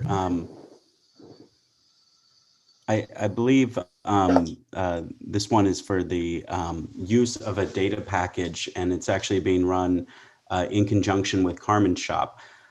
This isn't a student-facing system. What this is a system that will allow us on the back end to create better dashboards and use data more effectively and predictively to create better schedules that will help students succeed and be more proactive in our engagement with students to make sure that they are successful. So it's a data package on the back end. Okay, thank you. Student trustees, did that answer your question? Yes. Okay, sounds good. Thank you, Vice Chancellor. Any other comments on the consent calendar? Okay, I see none. So what I'd like to do is ask for a motion and a second to adopt the consent calendar. So moved. I'll second. I got a motion by Trustee Vella, a second by Trustee Hoffman. If we can get a roll call vote, please. Student trustee Geronimo's advisory vote. Yes. Trustee Buelna. Yes. Trustee Fong. Yes. Trustee Henderson. Yes. Trustee Hoffman. Yes. Trustee Moreno. Yes. Trustee Vella. Yes. Trustee Perez. Yes. Okay, thank you for that. We are now on item Z. And these are business items, Z1 through Z2. Are there any items that require additional information? Members, if you can state the number of the item, and we'll have staff respond to questions. Actually, there's two items here. My apologies. I was looking at the other one. So two items, and I would like to say for the record that item 2, the Hilliard Heinz, was described by the Chancellor in his Chancellor's report. And this is an item that was a follow through of our December 12th meeting last year dealing with public safety. So, so any questions here with this one? I see Trustee Hoffman with her hand. I'm doing my best. If you raise your hand, actually, so if I miss you, please raise it virtually. But Trustee Hoffman. Sorry, I meant to do virtually and I did actually, so I'm getting confused. Thank you, President Veras. Chancellor, can you just spend a minute? I know that we requested an assessment to be done on our security services, but can you spend a minute to just sort of talk about the process? I know you said that some staff members spent a holiday weekend poring over and interviewing the different firms. Can you talk about the one that was chosen and the cost? Because, you know, at face value, the cost looks quite high, but if you want to talk a little bit about how we came to this firm and what we're getting for the money? Is that possible, just to give a brief overview? Yes, we have a full proposal from the firm that was rated highest amongst, there were there were 12 members of the team that reviewed this. So Dr. Nish was the chair. Essentially, although the screening and selection process was very tight, it was very thorough. I wanted to make sure that I underscored that point, that the letter comes from a firm, Hillard Hines, that has very strong experience in this space. They're a national firm. They do have a Los Angeles office. We do expect them to begin their assessment. It is phased between now and over the next 4+ months, in which they will do initially a paper screen, looking at our documents, campus safety activities, and then they will begin the second phase, which is going to include interviews with constituents, and then that have a stake in this, which is all of us, and then engage in focus groups to continue to get voices as to the kind of law enforcement, if you will, and campus safety and security experiences that people have, and that includes students, faculty, and staff. From then, they will move on to conducting a threat assessment. They will look at the environments, that is all 9 campuses and the district office, and there are experts in this area, and they will look at our current environments, look at our threat assessments, and then use that to direct and write a report that will be the basis for a full RFP. So this is going to take several months. The price and is very thorough. It's outlined and again ranked the highest amongst all the scorers, who are very diverse in their constituencies. The price is, as I may have referenced, we had bids from the 200,000s up to 2 million. So this clearly does not represent the highest bid that we received from the 14 responsive proposals that we received, but we feel that one that is not just working with an experienced firm that has this done, but can do this very, very well. I would add that it was very clear to us that we made it a point of clarity and a point of negotiation that the firm have experience working with diverse cultural, ethnic, linguistic, and racial groups, such as is comprised of Los Angeles and LACCD, and the firm has strong experience in that as well. So we believe that this is not a responsible bid proposal, one that we are asking your support for, and because they have strong experience and will give us a product that will lead to a better RFP, that will lead to ultimately a 3 or 5 year agency or firm that we will work with for our campus safety and security. Dr. Nish, I said a lot there, but did I miss anything significant?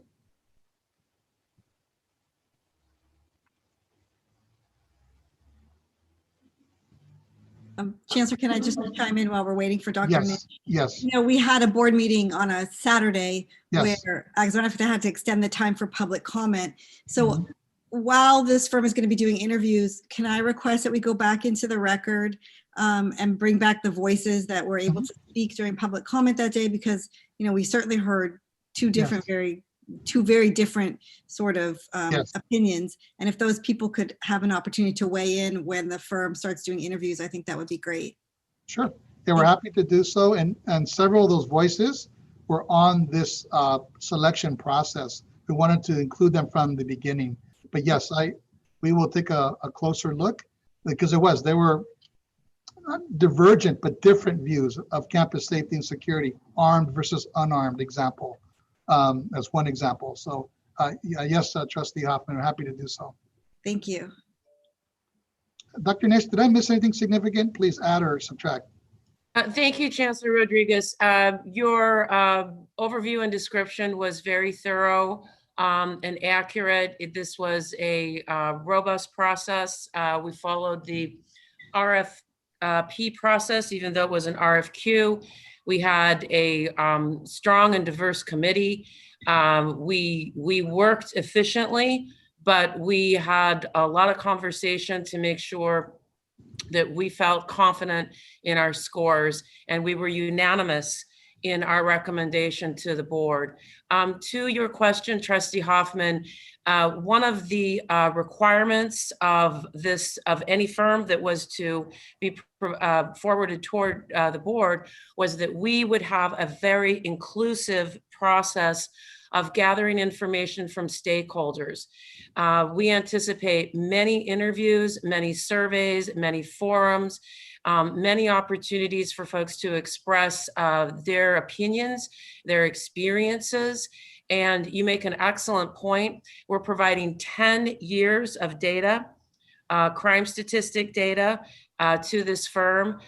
One of the other pieces of data that we can provide is, in fact, all of the recordings that we have from different board meetings, forums, and other venues, and we will make that available to them. Thank you, Deputy Chancellor. Any other questions from the board? Okay, Sina, I will ask one question. I know sometimes the challenge with firms that are national and their work and footprint is sort of really understanding local conditions. Can you talk to how you believe this firm is strongest to deal with the local conditions, and specifically, you know, we have the sworn officer issue, we have the unarmed conversation that's been taking place, we have the re-envisioning component, but then we also have sort of the elements of 3 different local police departments that cover our schools beyond our service territory. There's much more in the service territory, and of course the overarching emergency services sort of pieces. But I think the Chancellor mentioned a Los Angeles office, but I want, as you know, some Los Angeles offices are sometimes one individual as opposed to a full robust team. But I just wanted to see if you could give me a sense, and certainly everybody that's listening, a sense as to what the knowledge base of the Los Angeles community is, and certainly we have vast differences between our schools sometimes in the neighborhoods they're located and the challenges they face. But what kind of expertise do they come to the table with that's localized?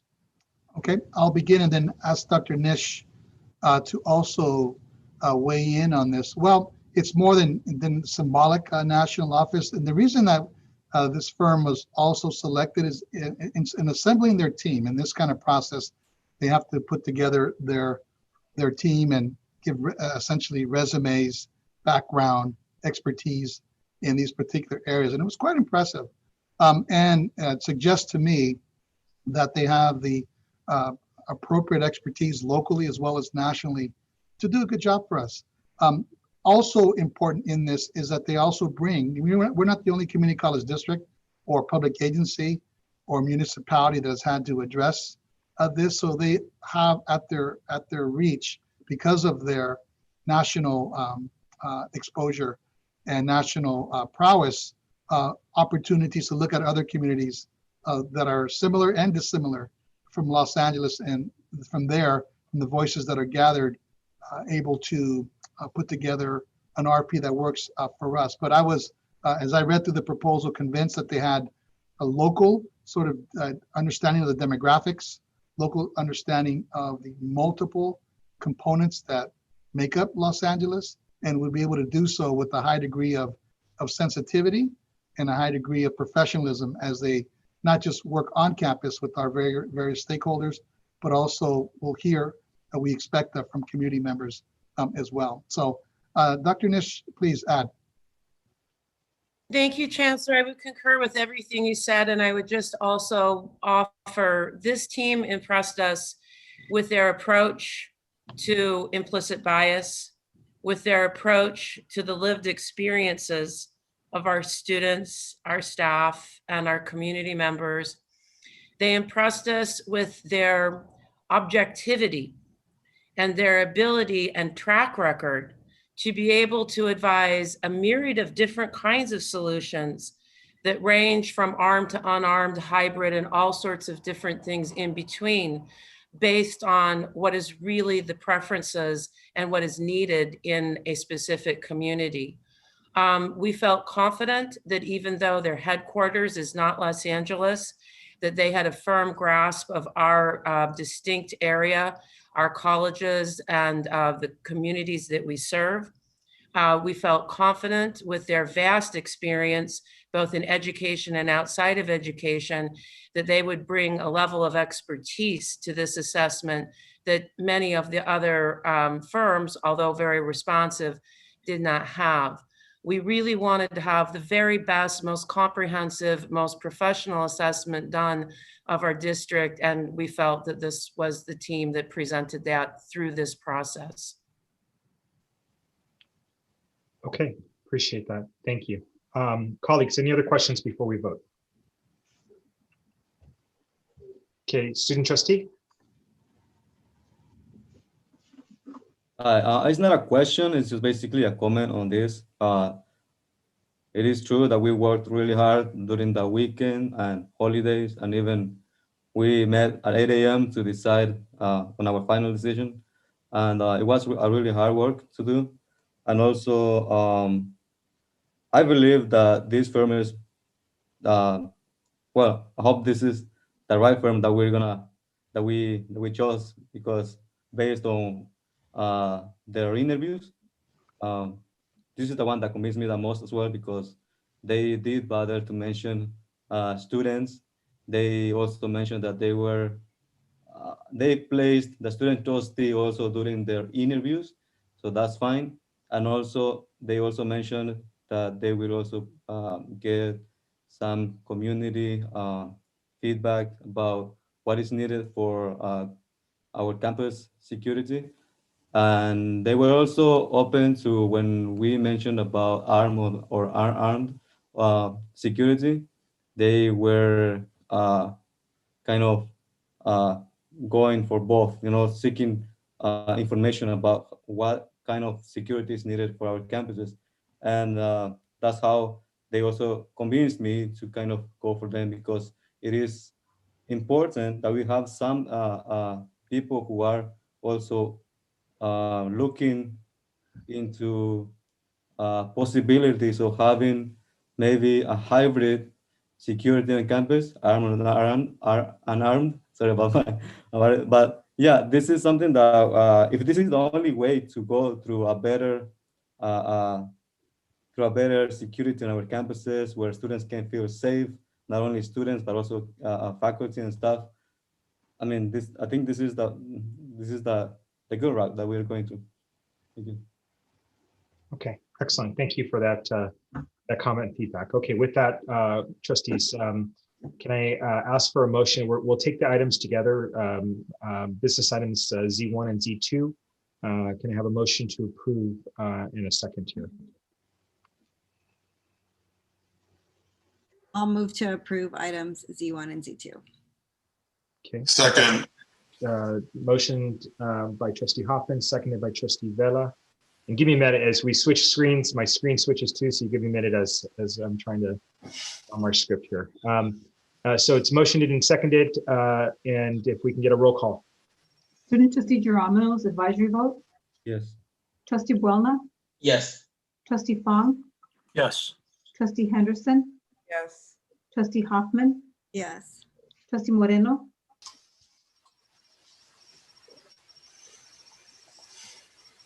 Trustee Moreno. Okay, I'll come back. Trustee Vela. Yes. Trustee Veres. Yes. Trustee Moreno. Absent. Okay, thank you. The item passes. The items pass, I should say. We'll move on to facility items AA1 through AA7. Are there any items that require additional information, colleagues? If you can, Trustee Hoffman, I see your hand. If you can point out the item and ask your question. Really sorry to do this. I normally don't talk this much in a board meeting. I have a question about AA6. I don't know if you want to do the question now or yeah, no, let's do the questions now. And trustee, I got to remind you, you were the president. You used to talk a lot. No, I know. I just, yeah. Maybe I'm channeling my inner presidency. I don't know. Sounds good. Item 6, master service agreements. Right. So item 6 is for security patrol. And trustee or President Veras, maybe I'm just unaware. Have we always had extra security patrol? I understand I did reach out to the chancellor. I think this is for the building for some of our construction sites. Yes. But if memory serves me correctly, you had mentioned once that the sheriffs were sort of patrolling the construction site. So can somebody explain why we need extra? Well, let me ask Dr. Smith, since he's the one who explained it to me in this site. I think when the construction begins, we typically do a contract with the general contractor, and they're responsible interior. And I believe this issue was in the case there's additional.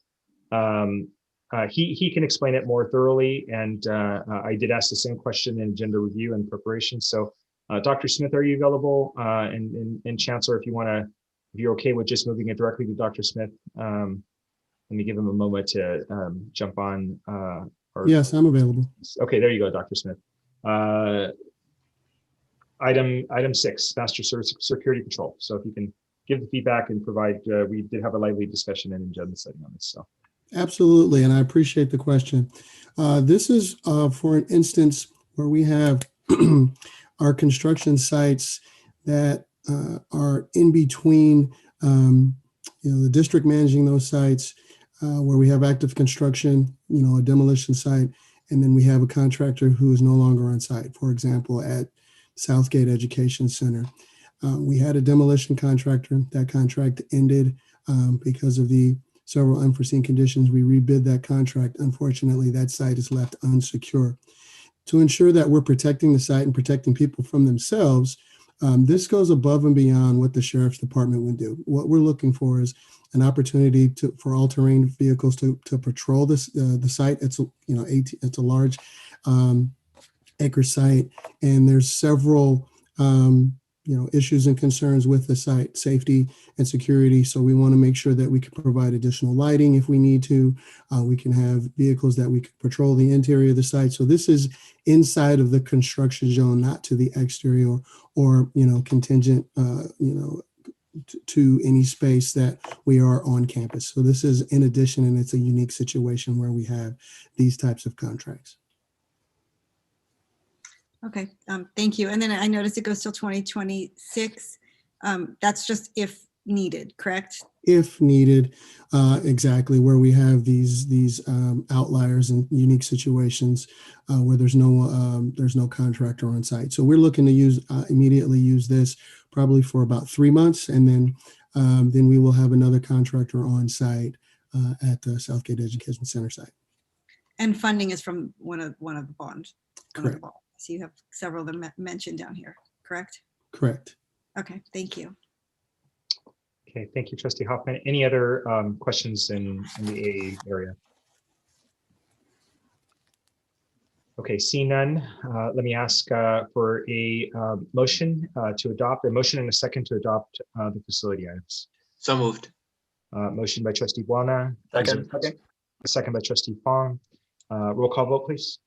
Student Trustee Geronimo's advisory vote. Yes. Trustee Buona. Yes. Trustee Fong. Yes. Trustee Henderson. Yes. Trustee Hoffman. Yes. Trustee Moreno. Yes. Trustee Vela. Yes. Trustee Veres. Yes. Thank you. Okay, item passes. Next item is a human resource item. It's an employment action related to the Chancellor. I do have, per the government code, an oral summary to provide the public here.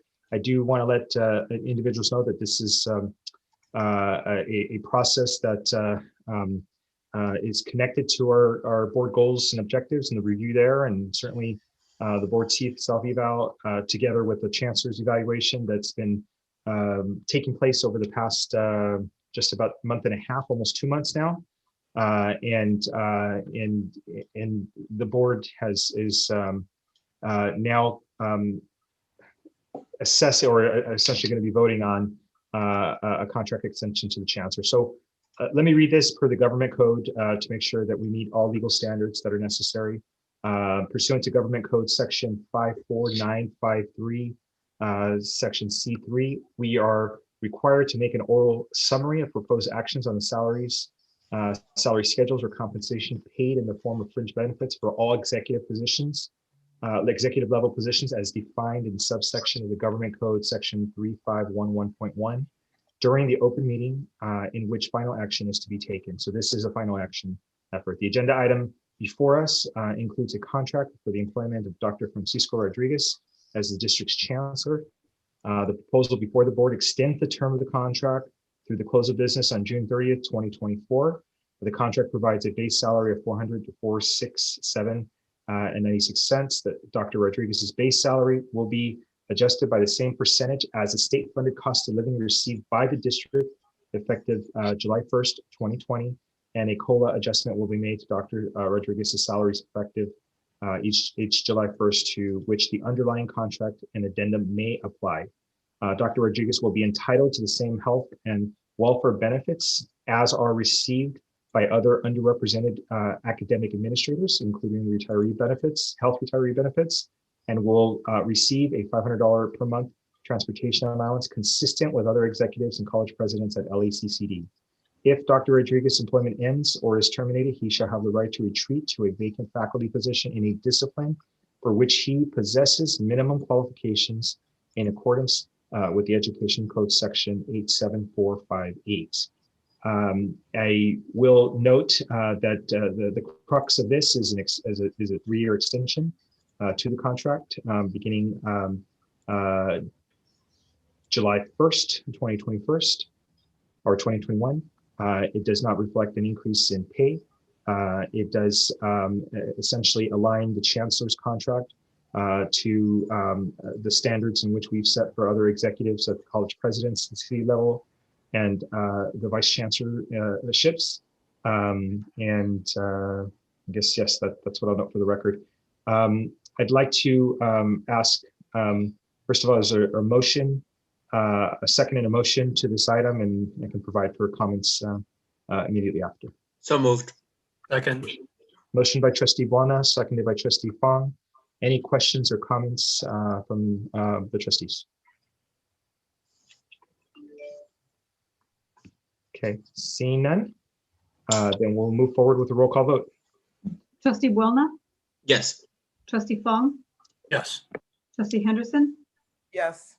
Trustee Hoffman, Yes. Trustee Moreno, Yes.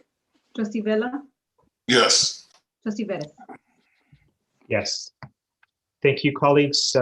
Congratulations, Chancellor. We still got lots of work to do. So, this is an extension of hard work. So that is our expectation. Chancellor, would you like to make a few comments before we move on with the next item? Well, just thanking the board for your confidence, trust, in entrusting me and this position to move this district forward for the next 3 years. So thank you very much. I'm very pleased.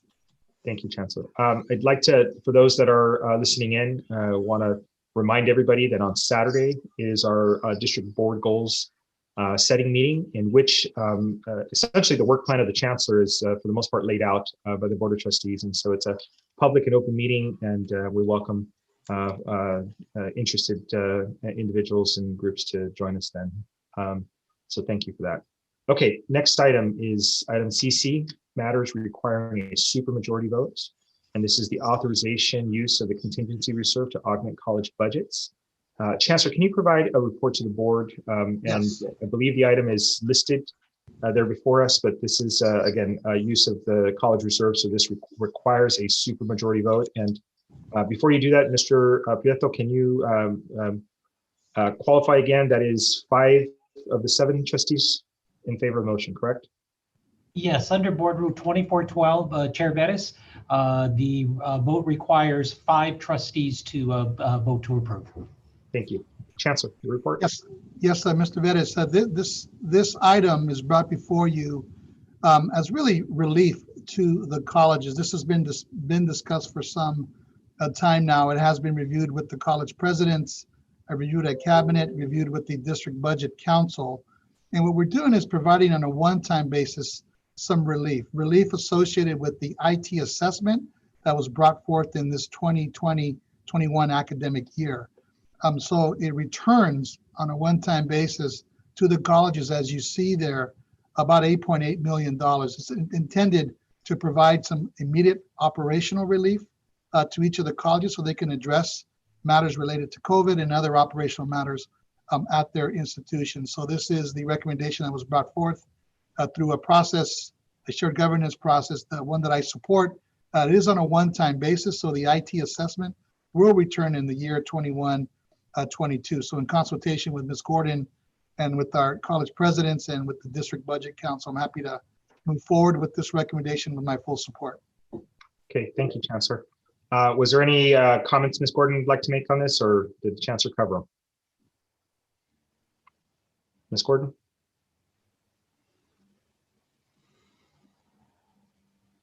Wait for her to come on over. Okay, I was muted. Okay. No, the Chancellor explained it well. Okay, excellent. So then let me open it to questions and comments from the board. Let me just run through everybody here. So it's a pretty sizable item. So and it is following our reserve policy of a supermajority action. So I want to make sure everybody is clear and comfortable with what we're voting on. So let me start off with Trustee Buona. Any questions or comments on the item? None. Trustee Henderson? No questions. Trustee Fong? No questions, thank you. Trustee Hoffman? If Miss Gordon's good with it, I'm good with it. So no question. Okay. Trustee, who am I missing? Trustee Moreno? Yes, I have no questions. Okay, student trustee, any questions? No, no questions. Thank you.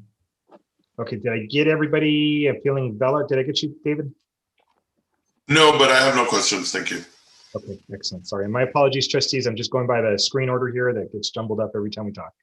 So, okay, with that, no questions. We will, can I ask for a motion and a second to approve this item? So move. Second. Motion by Trustee Fong, seconded by Trustee Vella. Roll call vote, please. Student trustee Geronimo's advisory vote. Yes. Trustee Buona, Yes. trustee Fong, Yes. trustee Henderson, Yes. trustee Hoffman, Yes. trustee Moreno, Yes. trustee Vella, Yes. trustee Vettis. Yes. Okay, thank you. The item is approved. Next is notices, reports, and informatives. We have three notices that are listed here on the board.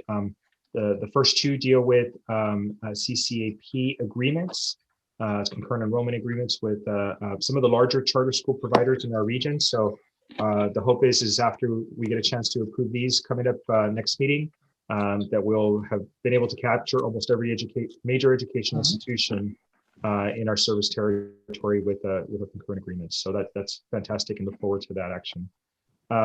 The third is a notice to adopt the revised 2021 calendar, Board of Trustee regular meeting and Board of Meeting committee dates. Colleagues, we have listed board committee days officially, but now we're going to categorize them in our calendar as regular meetings. I think I referred to that at a previous date here, but those are on for notice and informatives. You have any questions, please, you can state them now or address it to the staff as they come forward for an official action to the board at our next meeting. Okay. Seeing next item is announcements and indications of future proposed actions by members of the board. Is there any comments, proposed actions that anybody would like to offer at this moment?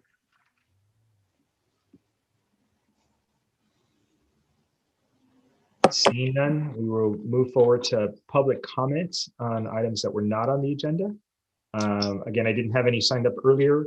Crystal and Lupe, did we have any come in through you? And is there any attendees that wish to make a comment of items not on the agenda? Nobody officially signed up, and we'll give a moment, but nobody is raising their hands. Okay. Yeah, it looks like we're good. Perfect. Okay, thank you. And then next item is a report of actions taken in closed session.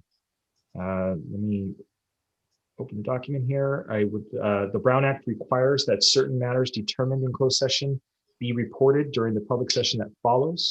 I'll note for the record that the board took no actions requiring or no further actions that the Brown Act requires to be reported. So Jeff, you almost tongue-tied me with your report here. So with that, we'll move forward to adjournment And colleagues, if there is no objection, we will adjourn this meeting.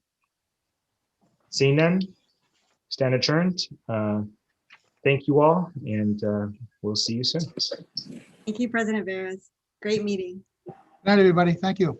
Good night. Thank you, everybody. Thank you, everyone. Thank you, Good everyone. evening, everyone. Thank you. Good evening.